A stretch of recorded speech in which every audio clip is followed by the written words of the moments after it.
Victory Seekers, you're watching Live with Onrie for the second time tonight. I'm your host, Onrie Compen, and normally I don't do two shows in one day. This is kind of a hefty load for me here, but there is one reason and one reason only that I have decided to do two shows today. The first being that my good friend Tom Hutchinson was finishing up his Kickstarter, and it looks like it ended on a very high note, and I'm so happy for him. He's a good man. He works very hard, and he's taught me a tremendous amount.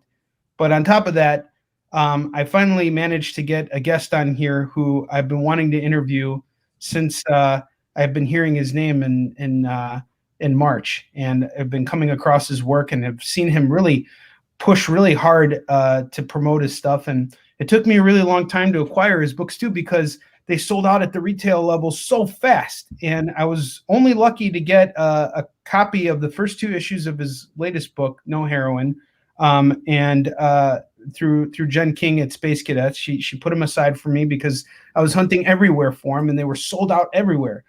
And as I got to know this gentleman and heard about how he brought this story to life and why it matters so much to him, I was like, wow, this guy, he's something else. And we're going to learn all about it right now. So ladies and gentlemen, please join me in welcoming the Frank Gogol into Live with Onrie. How you doing, sir? I'm doing all right. I'm the Frank Gogol now. I guess I just wanted to make it more efficient. That's great. That's great. I'm going to get that on business cards. I'm going to get it on Travis's business cards. Like, it's everywhere I can possibly put stickers, other people's marriage certificates. And then put your name really small. Yeah, exactly. Well, Frank, before we kick this off, my friend, do us all a favor. Tell us all who you are, what you do. Take it away, my friend. Yeah, for anyone who's tuning in who doesn't know me or of me, I'm Frank Gogol. I am a comic book writer. I can say that now. I've put out a few books, and they've been pretty well received, so I don't feel like a fraud anymore. I've written a few books. Maybe you've heard of them. My first book came out in 2018. It was called Grief. It was nominated for a Ringo Award in 2019. My first miniseries came out in 2019. It was called Dead End Kids. It was kind of a surprise hit for me. Kind of got me on the maps of a lot of people, which was really exciting and overwhelming. Then this year I put out my second miniseries called No Heroine, which is finishing up its release right now, sort of releasing in waves from different distributors this week and the next couple of weeks. But essentially it's out and done, and the reception of that was really good, and that was really exciting. And now I'm getting ready to put out a new book at the beginning of the year, a follow-up to Dead End Kids from last year, Dead End Kids, The Suburban Job. That is awesome, dude. So I want to jump into you personally real quick. You have found a very unique way of bringing your own life experiences and turning them into these really unique and cool stories. But before we get into all that, I want to know how you got into comics in the first place and why you chose this medium as the vehicle for sharing your stories with us. Sure. That might be a longer question than you're anticipating, but that's quite all right. We got plenty of time. So I was born in 1987. So my 33rd birthday is a week from tomorrow. So I'm not too old. I'm not too young anymore. But I grew up in sort of this sort of golden age of comic book adaptation cartoons. Yeah, I came up on the late 80s, early 90s Teenage Mutant Ninja Turtles cartoon. That was kind of like my first love. And then Batman the Animated Series, Spider-Man, X-Men the Animated Series, and then other kind of like periphery non-comic book superhero stuff like Street Sharks and even Captain Planet. And I really kind of fell in love with sci-fi and superheroes and stuff like that. And as I got a little bit older, I kind of found my way to the comics by extension. I remember in 1997 walking into a CVS pharmacy back when they had Spinner X at pharmacies, which makes me sound way older than I am. But I remember picking up my first comic. It was the Marvel DC mashup universe, the Amalgam universe, and it was Spider-Boy. So it was Superboy and Spider-Man mashed up. And I remember reading the book, and it was absolute trash. But I loved it. It sounds like serious dreck, man. Oh, yeah, it was terrible, but I loved it, and like ever since that moment, like I've been really like hungry for comics and love comics. I didn't really get into comics in like a real big way until I was a little bit older. When I was in high school, a comic shop opened near my house, and I went in, and I was a big Spider-Man fan, so I started pulling all the Spider-Man books, and this was around the time the Ultimate Universe was just a couple years old, so I got into a lot of that stuff. And like for me, like that golden age of comics is sort of like the 2005 to 2010 era. You know, you got your Brian Bendis on Avengers, you've got Brubaker on Captain America, Fraction on Iron Man, like just really solid stuff coming out of Marvel. Hickman kind of came onto the scene, Remender. Like it was really just such a vibrant time. And like I just fell in love with everything.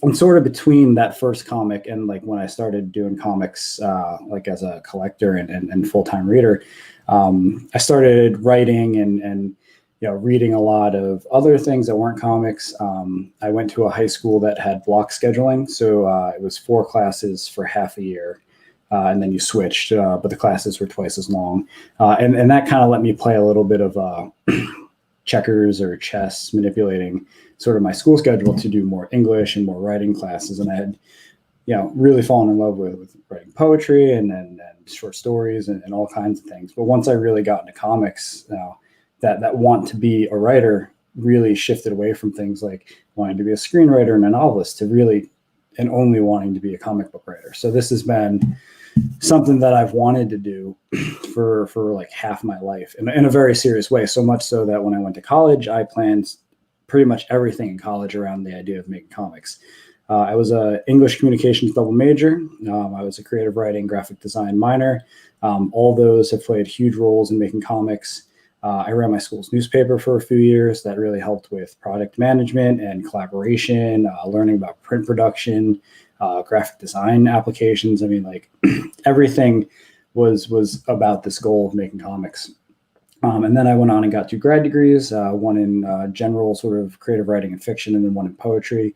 The poetry degree is like the one that has been the most helpful in so many ways. And I could talk forever about how that's been helpful. But essentially, like I wanted to be a writer, and then I figured out I wanted to be a comic book writer, and it's literally been the only thought on my mind ever since.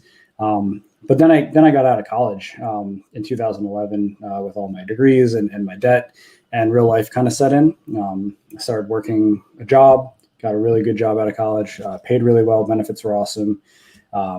But it wasn't really what I wanted to be doing, and I was kind of unhappy doing it. And that's kind of like what made me make the jump into doing comics. But we'll get into that, I'm sure. I think that's another question. But yeah, that's how I got into comics. That's how I got into writing.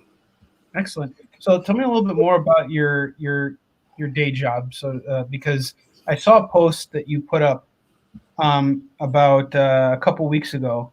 You had a major success on your hands with your day job, and you were so proud of it that you shared it.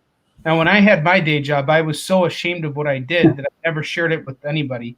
But I thought that it was very I kind of tipped my hat to you that you did that, because we tend to look as writers, as comic book people, like our destiny is to only write comics or to only contribute to entertainment, because that's where our passion lies, and that's where we can do the most good and can contribute and leave the greatest mark on the world.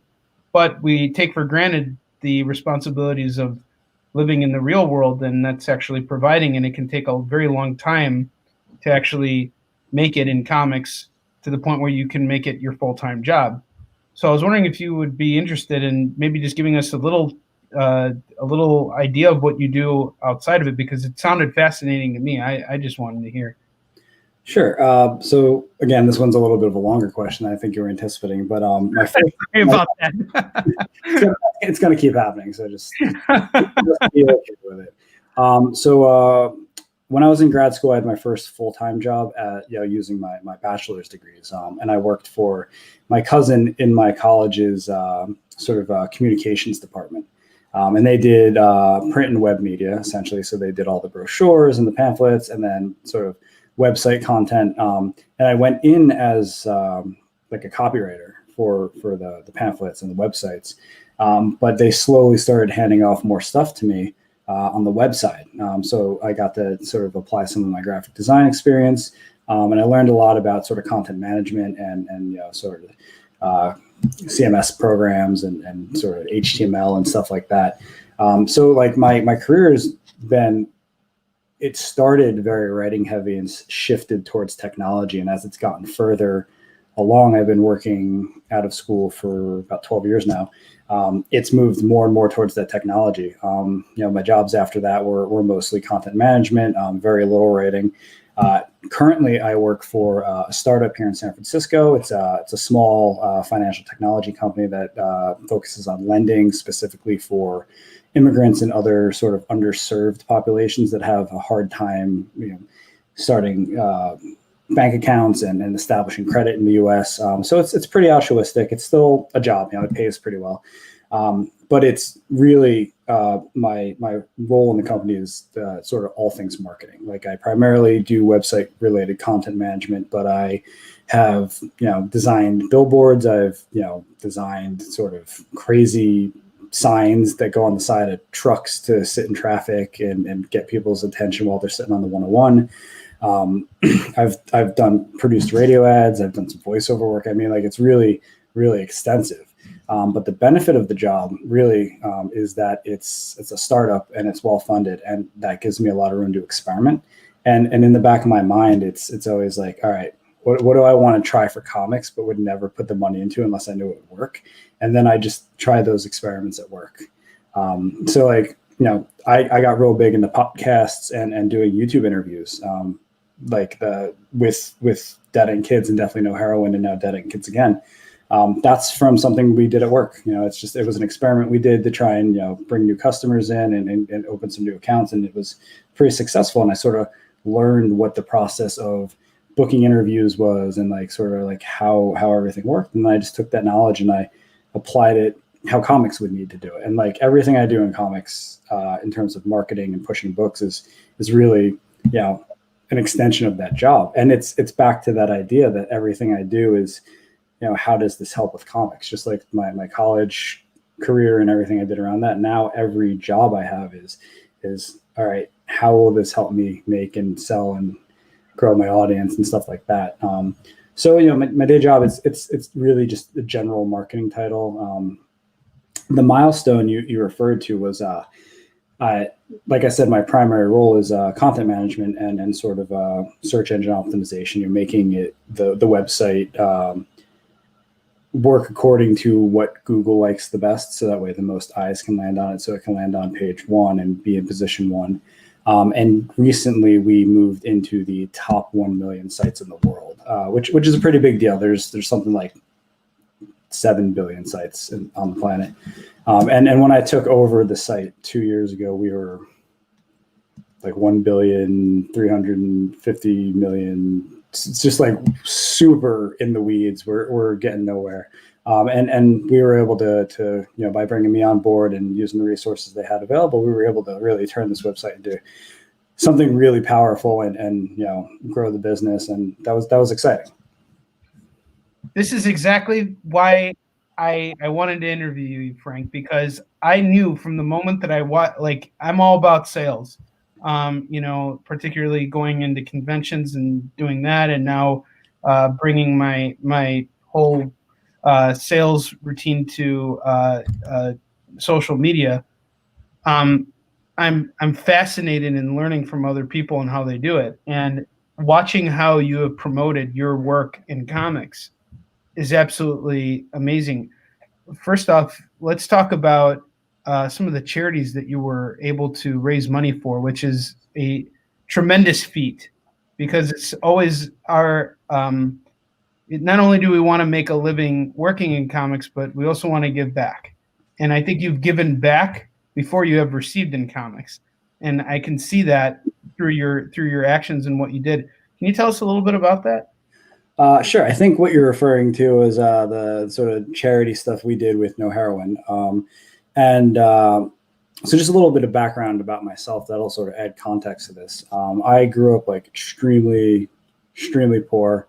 My mom was a single mom. She struggled with addiction, and like my childhood was not idyllic in almost any way.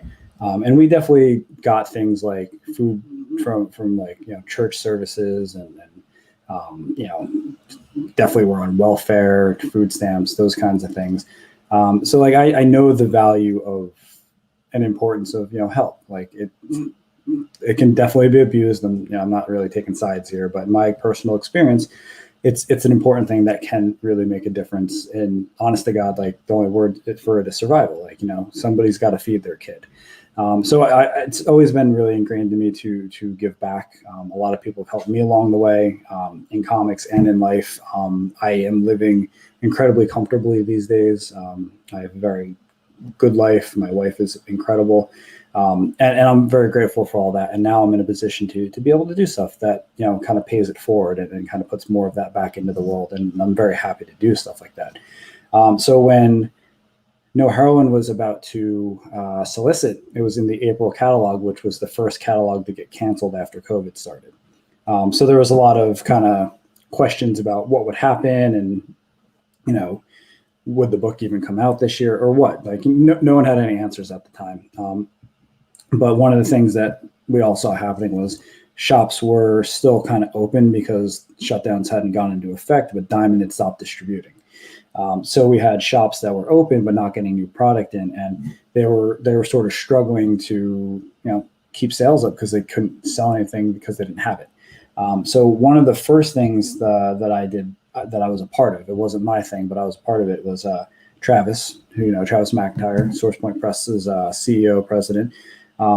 He was looking for ideas and ways to try and kind of help with that. And he and I got on a call, and I pitched to him putting together bundles of our sort of best-selling books and things that we had like surplus stock of that, you know, didn't usually get out to the con because maybe it had sort of been through the cycle of sales and like had really saturated the con market. And we put together these bundles. I think it was 6 books. Dead End Kids was one of them. I think Salvagers, Nora, like a lot of the big hitters for SourcePoint Press. And what we did was sort of very quietly, and I don't know how much Travis has talked about this, I don't want to put him on the spot, but very quietly, like we raised several $1,000s from donations from people in our network to pay for the cost of the books being printed. So essentially we could give them away to the shops without sort of like going into debt doing it. So we were able to help some people, you know, make a difference in the industry while using that money to make sure that these books could get to retailers at zero cost. So they had product for the shelves, so they could be bringing money in sort of at the highest amount they could get for the books, not having to pay for them. So that was one thing we did, which was really great. Like that felt really good. And you know, like it's nice to be able to talk about it now. We kind of kept it hush hush back then because we weren't really doing it to make people look at us. We were doing it because we could and was the right thing to do. And you know, Travis, like me, really does believe in the power of helping other people and taking care of people. When we got a little further along and shops started to kind of reopen a little bit, and maybe Diamond was like getting a few books out at a time, and like the preview schedule was kind of back on track a little bit, like books were starting to kind of come back out. We kind of had an idea of what was going to come. We had a No Heroine announcement cover by Chris Callahan. Really great, striking cover, red with a vampire on, just really incredible cover that we did for the announcement of the book. We printed up a virgin version of that book. I did, and I mailed it to a bunch of retailers who were in my network, people I knew who had ordered Dead End Kids or who I had, you know, connected with over the last couple of months. And I just sent them a copy of the book. I think it was limited to 25, so it was a pretty rare variant with great art. And then you know, that was just on me. Like, you know, the variant was going for about $100, 150 in a couple spots. So like that was just free money for the retailers, like to just bring in sales, keep people engaged. And it was something I was happy to do. It cost me a little bit of money, but the relationships I built doing that, yeah, will pay for that a millionfold over the long run. And it's also just something like I wanted to do. Like I said, I want to pay these things forward. So those are a couple of the things we did. There was another one that I'll remember it later, but there was a third thing we did that I can't think of. You just never stop coming up with ideas. And I wanted to quote because I wanted to pull up a quote from Herman Wouk. He was a Jewish writer. And he had this quote that says, "Heroes are not supermen. They are good men and women who embody by the cast of destiny the virtue of a whole people in a great hour." And what you did with No Heroine was you became a Superman in a great hour, because what was going on is something I don't think we'll ever forget.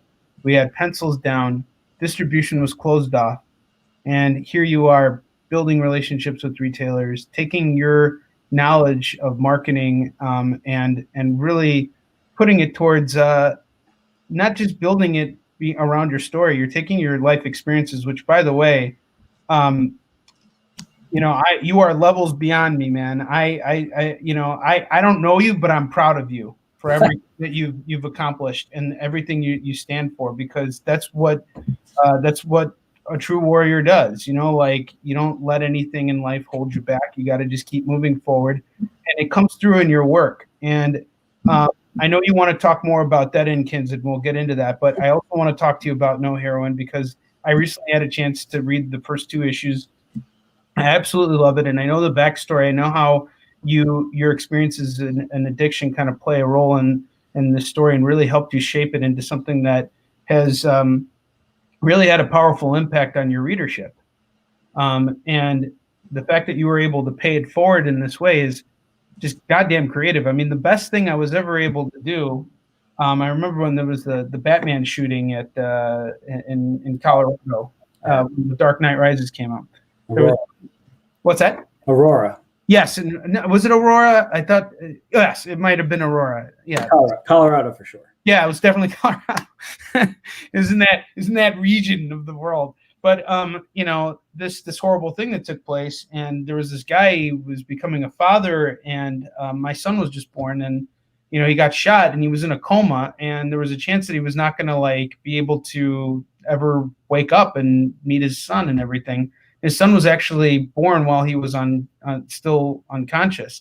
Wow. And unfortunately, he was revived, and I think he's paralyzed from the legs down for the rest of his life. But during that time, there was a GoFundMe for him, or whatever they had back then, and I managed to raise $500 for him. But the fact that you were able to do it on such a grander level, because of your experiences, because of all the things you did, because of the work you did outside of comics, I'm just hearing it right now, and I'm like, wow, it's amazing how you can take your experiences from outside different industries that have nothing to do with comics, and take those experiences and do it and build into something that's bigger, because it will come back to you and tenfold. And it's really cool how you come into your day job, not your main job, your day job, and you're able to take those ideas of, like, if I had unlimited money to market my comic, what would I do? It helps in both realms. It kind of pays itself forward in a lot of ways, like you're saying. And I just think it's phenomenal, man. You impress me on many levels. Oh, I appreciate that, and thank you. And I remembered the third one while you were talking. Go for it. So Hive Comics, the guys over there are incredible. They've been such good partners. A couple of them were involved on a book for a cover for Dead End Kids 2 years ago. They did a whole set of covers for No Heroine. Excuse me. And they're smart guys, and they had the foresight to get on the Peach Momoko train before it took off. So we had a full set of Peach covers for No Heroine 1 through 3. They were working on that the end of last year, well before, it just worked out beautifully that she was suddenly the hottest artist and her covers were on my book. But because those covers did so well and did so well for them, we sort of got talking about what we could do to kind of capitalize on the success of those covers and Peach's popularity and try and do something really good. And what we ended up doing was we took Peach's sort of preliminary art, the sketches, and did a set of 3 covers, the whole series, with the sketch covers essentially. Bundled them together for a really cheap price. I think it was $50 for the set. And then half of that money went to charities chosen by myself, SourcePoint, Hive, and Peach. And we raised, I think, something like $10,000. And that was really cool, because that was one where it was a different situation. It was something we thought of doing and actively tried to do rather than us reacting to a situation like the other charities. And it was nice to kind of have it be on purpose. Like it doesn't really matter to me whether it's purposeful or not, but to make an effort to do something like that it's a little bit of a different experience. And I just thought that was cool because Peach was on board really, really quickly, and she could have said no. The guys at Hive went through a lot of trouble to make it happen. They had to do 3 more print runs, and they had to process hundreds of extra orders. And, I'm sure they made a little bit of money, but at the end of the day, it was all in the name of something really good. And then just the other night, I got some of those, and I was signing them to send out. It's such a good experience. And I love doing stuff like that. And I hope that the opportunities keep coming and we keep creating them as hopefully my career gets bigger. It will get bigger. I can tell. I can feel the energy coming out of you, and I know how carefully you've been building up to what you're doing with Dead End Kids and this new release. And we're going to get to that, I promise you, because that's very important. That's why you made time to come on the show today. And I'm kind of hinting at it, folks, but I'm going to be making a big push for this. If you're not looking at the banner here, tomorrow's Wednesday. You're going to be in the comic book shop anyway, buying all your new books. Do yourselves a favor. Pre-order Dead End Kids, the Suburban Job #1. This is Frank's upcoming book, and it's going to be solicited starting in November. But you can always let your retailers know now. There's no reason why you have to wait until November 1st. Yeah, they should know who I am. They should know who I am. I'm super famous now. You just tell them you want that Frank Gogol book and you want it now. Well, we laugh about it now, Frank, but this is the way I like to see it, is what we're doing right now in comics by doing our creator-owned work. We are this generation of like the Tarantinos and, I don't know why the other director, the Rodriguezes of this period in comics, because it's never been easier to jump and make comics now, thanks to sources like Kickstarter and publishers like SourcePoint Press, who work towards helping creators build their brands and everything through a solid outfit. And when you look at what you're doing right now, you're doing these limited series that you have books that are selling for $100 a pop now, without even batting an eye. And how many? That is the very definition of famous, when you can sell your book for more than a couple bucks. When you're doing it at that level, that's already you're talking serious business here. But aside from that, these are books that have first appearances to them. No one knows what's going to happen tomorrow, and I know that you're not the kind of guy who's sitting on his butt doing nothing, waiting for something to happen. So eventually, I can tell you right now, I guarantee you that you got a film deal in the works in the future, if not already. And when that happens, those first appearances, folks, they're going to go up. Laugh now, cry tomorrow. That's what I say. Invest in indie comics. Yeah, I can tell you that SourcePoint's sort of contract template has clauses in it that they get to shop the stuff around, like most publishers. They have a lot of books in their slate. We do 10 new titles a month, or not new number ones, but 10 issues. So they're putting out 100 books a year, like just crazy amount of books.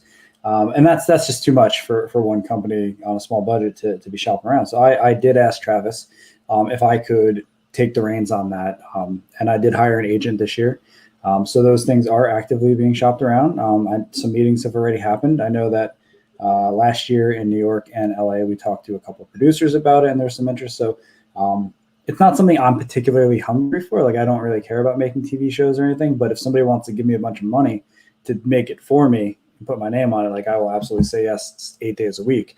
And even if it's like a $5,000, whatever to get the rights, that's $5,000 to make another comic. And if it's 20, that's 20,000. Yeah. So definitely believe that I'm trying to make that happen so I can make more comics. Well, Tim Seeley, he told me this when I first broke into comics. I was going with him and another writer to a convention in Detroit. And while we were driving there, he said, if you want to work in comics, work in comics. If you want to work in TV, but you're using comics as a segue to get there, you're going to be really disappointed. Yeah. And just hearing what you're saying right now is, hey, you know what? The movie deal, the TV deal, that's great, because I'm going to take that money and I'm going to use it to make more comics, because Exactly. you're passionate about making the comics work. And because this isn't something that you know, is your living, you have more segue and you can find more creative ways to build on those relationships, so that it gives you the freedom to do these comics the way you envision them and the way you see them and the way that matters to you most. That's exactly what Stan Lee did. You know, that's exactly what made Marvel what it is. That's what established all these famous characters that we know and read about in comics. And you know, now creators are doing that just, you know, of their own desire, because you don't have to. You can work in comics in any capacity you want.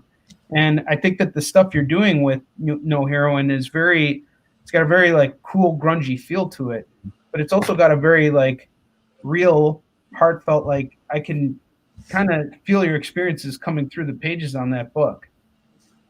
Yeah. For me, like when I'm putting any story together, there's really two components for me. Like I gotta have a cool concept that I like enough to pursue, but I also have to kind of have a reason to tell the story. And I'm not really sure if there's like a better way to say that, but with Dead End Kids, I was really interested in crime stories. I love Ed Brubaker. I love pulp. I love the Hardy Boys. Like I love coming of age stories like Stand By Me and Stephen King's It. And like I really wanted to tell stories in that space, but I didn't want to just tell a story to tell a story. But I was also really interested in this idea of sort of childhood trauma and do the things that happen to you when you're young that are sort of beyond your control and that deeply impact you. Do they have to determine who you grow up to be?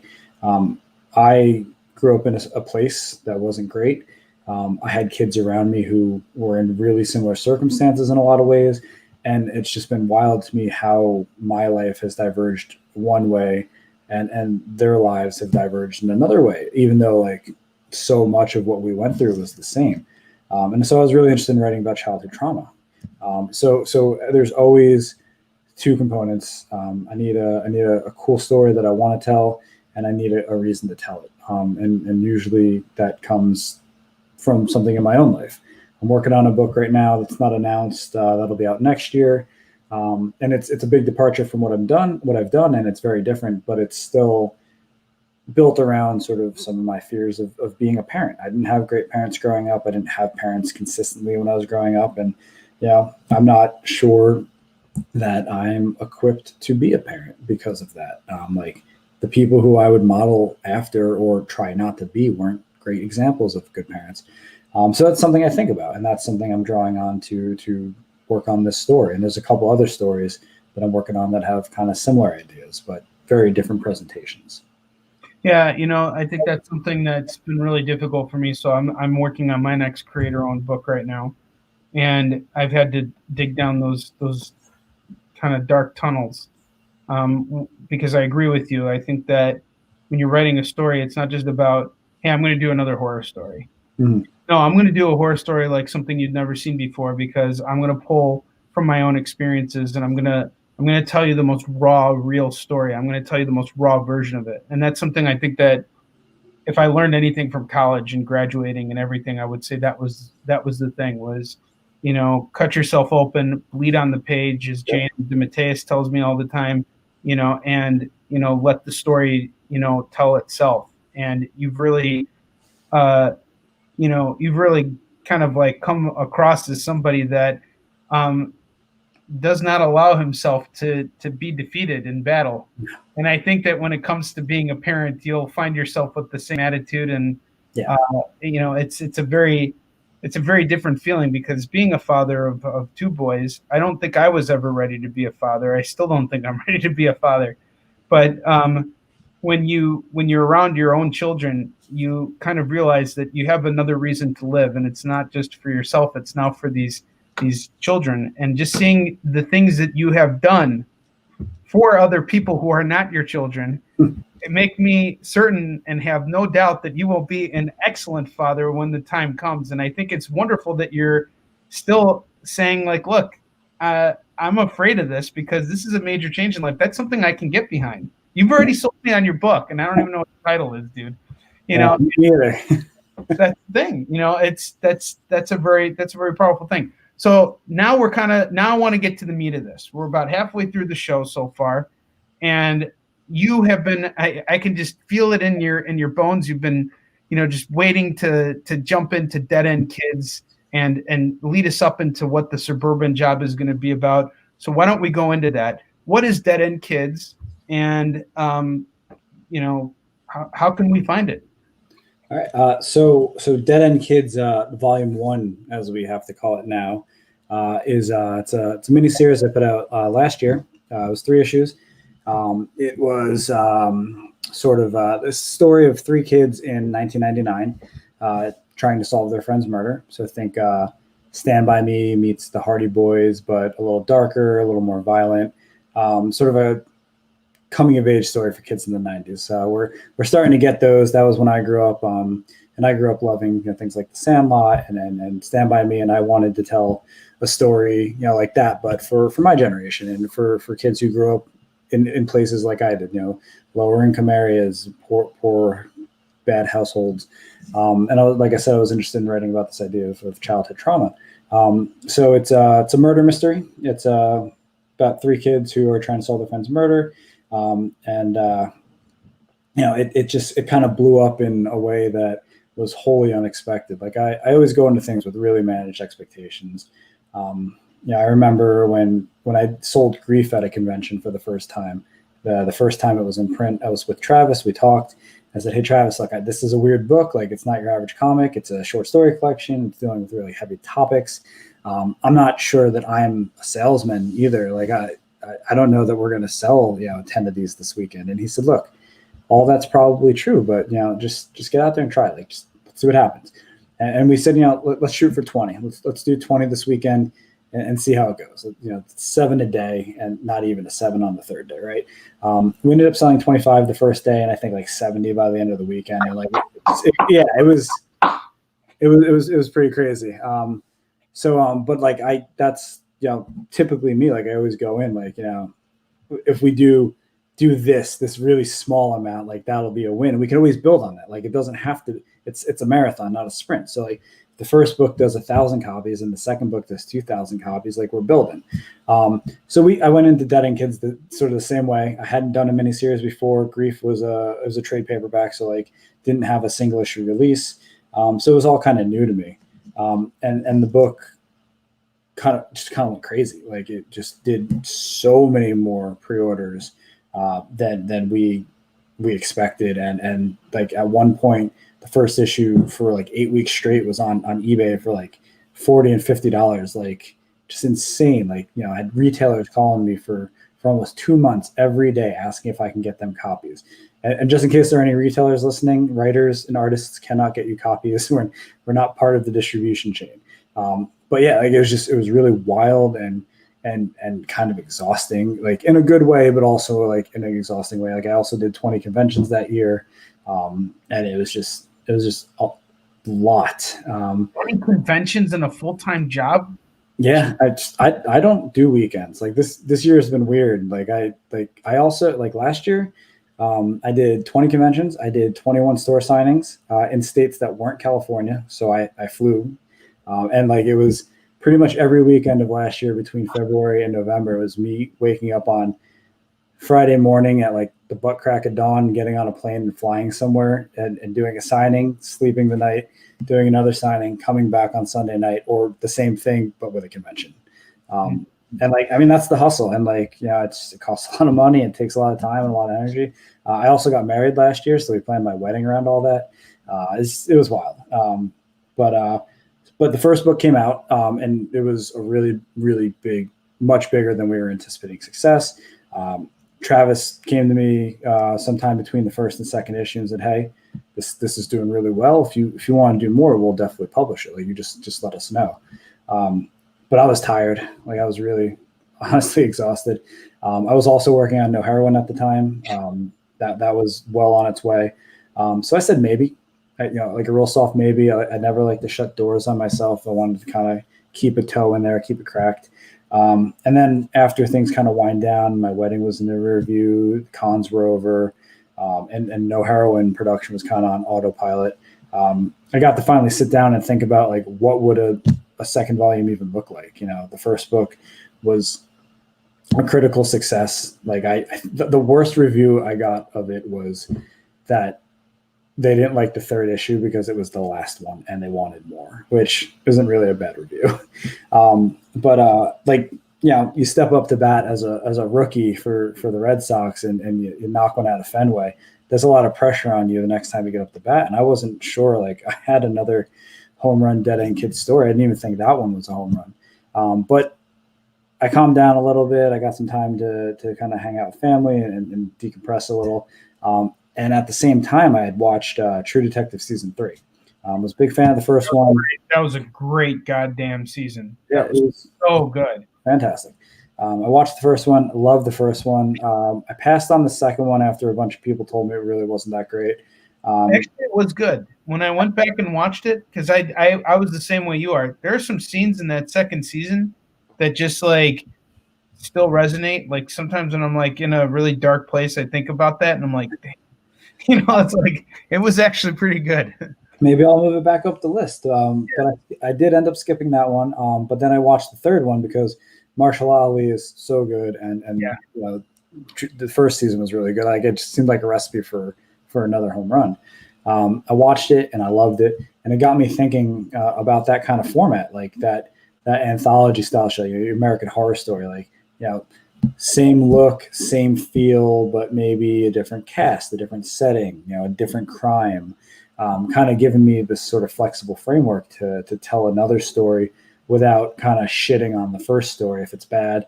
I don't know if you got to read the first volume, but it's I've had a chance to read what you sent me. Okay. And I really enjoyed it.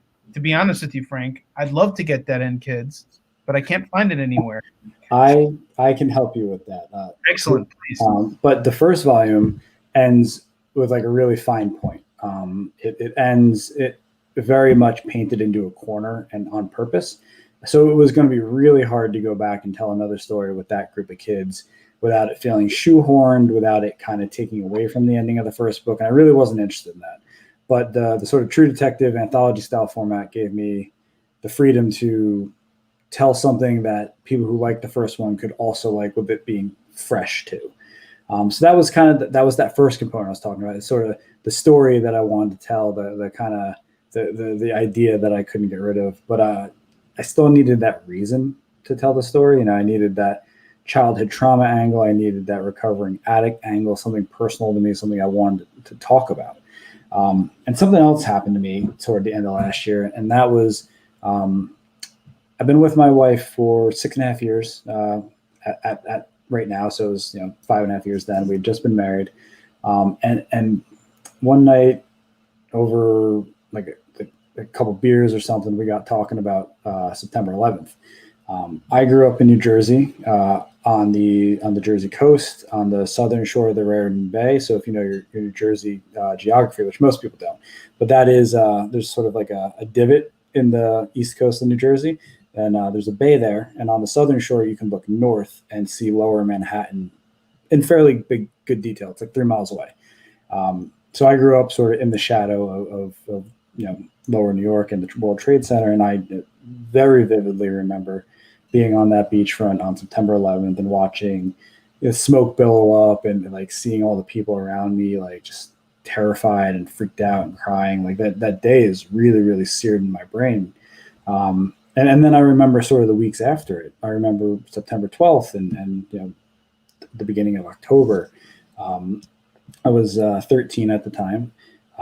And I knew people who were first responders who went into the city and like family friends. And I had, family who were firefighters and EMS who went into the city. And, there were people in my immediate circle of family friends who died as first responders on September 12th and 13th. I had classmates whose parents and aunts and uncles and cousins died in some of the buildings. So it really hit close to home. And last year, in the winter, my wife and I started talking. She's had a very different experience. She's a few years younger than me. She grew up on the West Coast here in San Francisco, where we live now. So she grew up in the city, and it's just, removed in a way that I wasn't. And like, just talking about like our different experiences and still seeing how much it's affected so much of her life. It got me realizing that like, this is something that probably really deeply impacted an entire generation of 12 and 13, 14, 15-year-olds in ways that we won't even know the extent of for another decade, 2 decades, and when they're the people in charge of this country, and they're welcome to 2020, everybody. Yeah. We've now taken 9/11 to a whole new level. But you are right, though. Yeah, you are absolutely right. I mean, I remember, and it's so funny because hearing your story about 9/11, it's like, it reminds me of my own experience with 9/11, which was unlike anything ever that I had experienced, because I was very shocked and saddened by what had happened, but I had never felt safer that day, because what had happened was I was in between high school and college, my first year of college, and I remember waking up in the morning, and my dad was recovering from a surgery he had, so he was at home, and then my mom was at home, and then my sister and her husband and the kids came over because everybody was trying to get out of the city, because there was all this fear that there were going to be other planes that were going to fly into buildings and all kinds of stuff. So I had never felt safer because my whole family was under one roof, and I knew that, as long as we were all together, everything would be okay. And it's such a different experience because I think it affects everybody wholly. But the thing is that hearing everybody's experiences kind of brings us together at the same time, because we all live in the same world, but we all have such a different way of experiencing and viewing it. So it's interesting. Like, I'm already sold on this book, man. It's like, and I really love the artwork too. I mean, the digital version of it that you sent me is just, it's phenomenal. And I was a little worried at first because I hadn't read the original Dead End Kids. So I was like, am I missing something? So I'm really glad that you told me that, because now I'm going to go back and reread it again and, know that it's meant to be a jump on point, which I think is important, folks, for everybody who's watching right now and is, wondering, like, do I jump on Dead End Kids? Given that this isn't the very first, issue, this is a brand new story and a brand new arc. So it's a standalone thing. If there was ever a time to jump on Dead End Kids, this would be the time. Right. You've got warning this time. You know that the first one was a hit of some kind. You can anticipate that might happen this time. I'll forgive anyone who didn't pre-order Dead End Kids, but I know who didn't. I appreciate you. I appreciate you being so kind, my friend. But if you don't order Dead End Kids too, I don't know what to do for you. But yeah, so those are the kind of components that I needed. Like, I needed the concept, and I needed the reason to tell it. And the more I thought about sort of the different ways that one day could start affecting people, like, what's it like to be the child of a first responder? What's it like to be, the relative of somebody who, eventually went over to Afghanistan because that, was something that happened. What's it like to have brown skin in America after that? Like, so just sort of what the different possibilities were. And I kind of fell in love with these characters. I started imagining. So the pitch for the book is it's 3 kids, again, who are all the relatives, loved ones, survivors of people who died on or because of 9/11 or suffered because of it in some way. We've got Tori, who's a young Mexican girl whose father was a first responder, firefighter who went into help with the relief efforts on September 11th and died on September 12th. We've got Brian, who is the brother of an Army soldier who was killed in Afghanistan a few years later, and he's dealing with sort of what that's like. And then we have Amna, who is a young Pakistani-American woman, second generation, who's sort of living in a world with more exacerbated racial tensions in the wake of 9/11. And between those 3 characters, I thought we had like really sort of a nice cross section of the different kind of ways that this, like, no 2 of those stories are the same.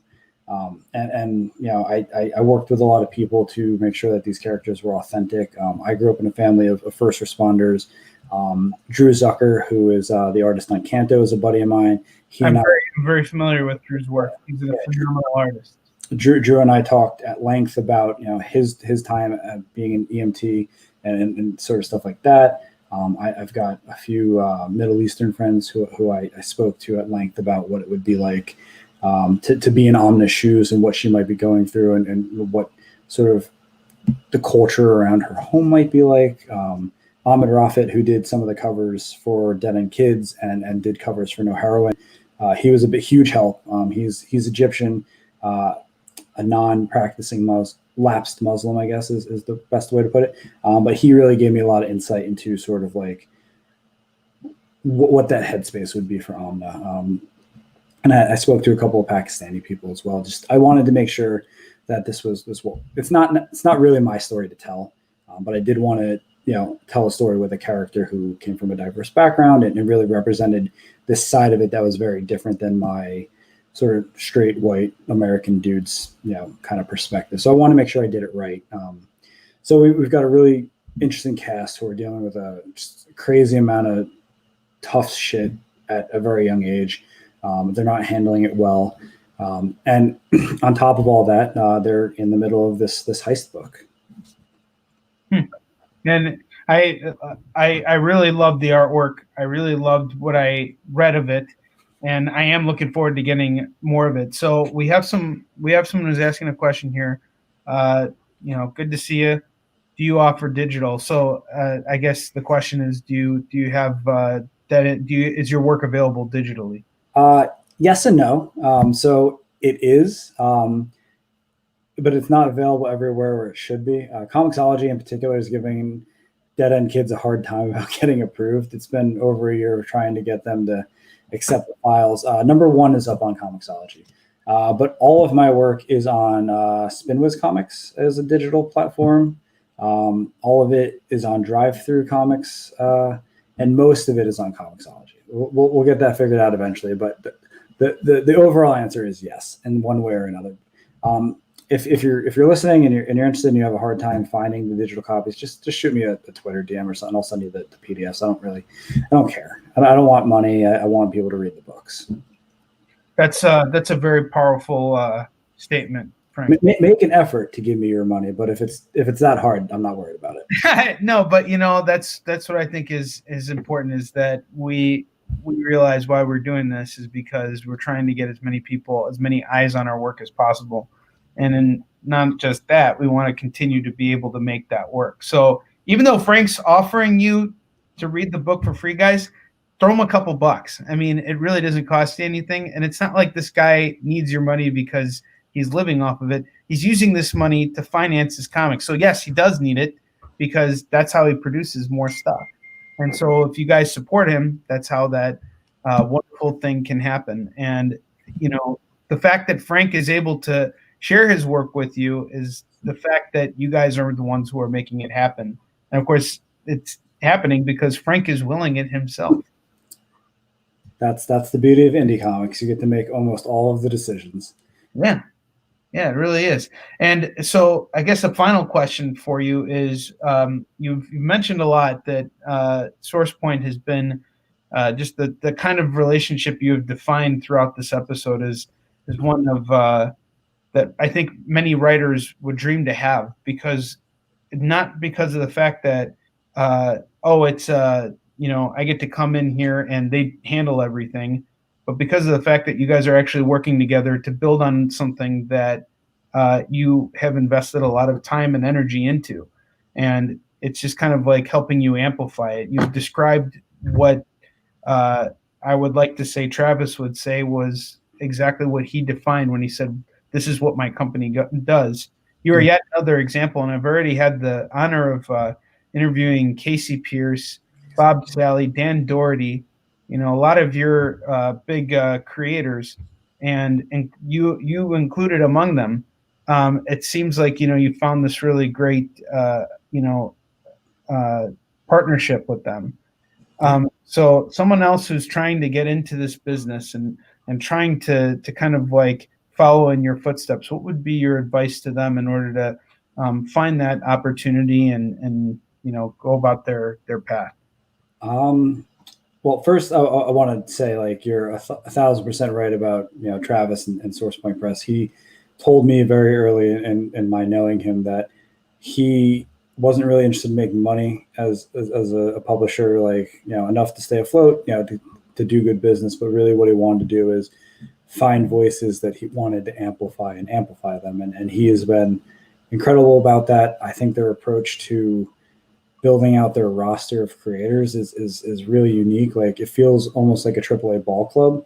Like, you got a lot of the same creators making a lot of content for the same publisher. It almost feels like Casey's our catcher, and Dan's our pitcher, and Bob's our bat boy, and definitely the bat boy. Like Garrett's I don't know who Garrett is. He's the outfielder. But it's like a family in a weird way. And like we travel together, and we, fit 11 people into a 3-bedroom, Airbnb for a convention. Like, it's those kinds of experiences that create family. I feel like we're the X-Men and not the Avengers, whereas like other publishers might be the Avengers. I don't know. I haven't worked for them. But if I had to give like one piece of advice, I've got a couple of philosophies that I've kind of coined for myself and like put into place, and one of them is it's grind or die, right? Like, I don't think that this is at all scientific, but I've read a few places that sharks, if they ever stop moving, they die, and that's very much how I approach comics. Like, if I'm not making comics, my career is over. So I just keep moving. Like, I never stop, and it's not that I'm always writing. I write often. But it's figuring out new marketing strategies and networking and finding new artists, and just always moving and doing something to keep the momentum up. So that's definitely something like I would impress upon anyone. Like, it's just like anything else in your life. The more you put into it, the more you're going to get out of it. The other thing I would say, and this one might be more important to somebody just getting started, is to fucking finish. Like, finish something. And pardon my French, but like, bombs here, my friend. It's all good. Yeah. But like, I really didn't get any traction until I finished my first 5-page short story. And by finished, I mean wrote it, found an artist, a colorist, a letterer, and got those finished lettered pages into my inbox. Like, that was, to this day, above my wedding, probably above the birth of my children, the biggest endorphin hit I ever got was opening that email and seeing those attachments. And it felt amazing, and it's felt amazing every time I've done it since. I got pages in this morning for the last issue of Dead End Kids, the Suburban Job. Same feeling. But you don't get to feel that feeling, and you don't get to grow as a creator and see what you need to work on and actually work on it until you start finishing things and rolling it over and doing the next thing and doing the next thing. And this kind of plays into that grind or die mentality too. Like, once you finish the thing, you're not done. You're just getting started. The next thing is waiting. Very interesting, and just solid advice, man. Dude, thank you so much. You have really inspired me tonight, Frank, even more than you already have with all of your success and achievements in the field. We know where the best place to throw money at you is because of this banner that I've been running throughout the show. So folks, remember. What's that? Yes. I tried to put it together as quickly as I could for you, but I think you're looking more to connect with people. That seems to be a very important part of what you do. So tell us all, what's the best place we can find you? How can we stay in touch with Frank? All right. If I had to pick one way to keep up with me, to get everything unfiltered, no algorithms, I would highly recommend the newsletter I do. It's called Caption Boxes. It comes out twice a month, so every other Tuesday or Wednesday. One's going out tonight. It'll come out tomorrow morning. But it is just an unfiltered, sort of focused distillation of everything I'm doing right now.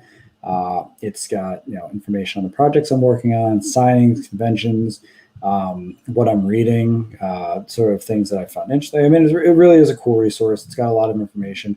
I'm pretty transparent in there. I was talking about the Suburban Job in there sometime last year, even though we just announced it a week ago. So like, it's if you like, you like that behind the scenes feel, you want to make sure you don't miss anything, you want to know what's going on, definitely subscribe to the newsletter. There's links to it on my Twitter and on my Instagram. I post about it on Facebook all the time. All my other social media is either, at Frank Gogol, one word, FrankGogol, or /Frank Gogol if it's Facebook. But I highly recommend the newsletter. We're coming up on about 1,000 subscribers right now, which is something I never thought I'd see. But it is incredible. We do exclusives in there. We did an exclusive cover for Dead End Kids at there last year. I try to make it valuable. I know it's a bitch and not great to give out your email to every this, that, and every other person. But if you want to do it for me, I will do everything I can to make it worth your while. Mr. Gogol, thank you so much for taking the time this evening to speak with me. I'm going to close out the show, but I'd love to have a word with you behind the scene if you have a few minutes for me. Thank you so much. Thank you so much for coming on the show tonight. Thank you for having me. Absolutely. All right, hang tight, my friend. Well, there you have it, folks. This was an interview I've been waiting for a long time, and it has paid off immeasurably. Again, do yourselves a favor. Go to your local comic shop tomorrow. Let them know to pre-order this book. Don't wait until November. Do it tomorrow. It is of the utmost urgency. I know I'm going to be doing it, and I hope you guys will too. I will be back later this week on Friday for a new episode of Kicking It with Onrie, the shopping show, the live shopping show.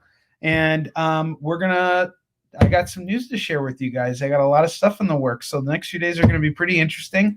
Yisun Shin is back in production, and I'm about to talk more about War Lion with Joel. So we got a lot of stuff in the works. 2021 is going to be a big year, and I'm looking forward to bringing it in with you guys and bringing you behind the scenes. I love it. All right, I will see you guys on Friday, and until that time comes, onward to victory.